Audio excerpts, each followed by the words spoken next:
होते, ज्या कंपनीला ते भाड्यावर घेतलं होतं त्या लोकांना दिला असेल अशी अपेक्षा आपण करू, कारण 2 वर्ष एवढा मोठा अपघात होऊन हे कुठेही रिपोर्ट कोणी दाबू शकत नाही. बघूया काय झालं पुढे.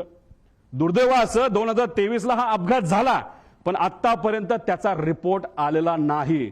अजितदादांचा दुर्दैवी ऍक्सिडेंट झाल्यानंतर त्या बातम्या जेव्हा अख्ख्या देशामध्ये तुमच्या माध्यमातून त्या ठिकाणी केल्या गेल्या, तेव्हा कुठेतरी डीजीसीएला तिथं जाग आली आणि final report soon in September 2023 Mumbai Learjet असं सांगण्यात आलं.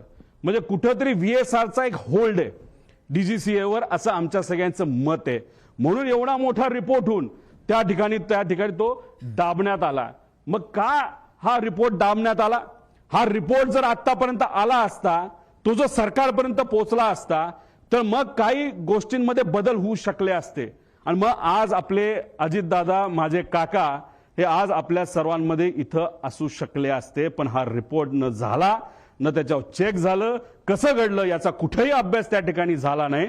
हा रिपोर्ट आजपर्यंत दाबला असं आमच्या सगळ्यांचं त्याच्यामध्ये म्हणणं आहे. बरं ठीक आहे, भारताने हा रिपोर्ट दाबला.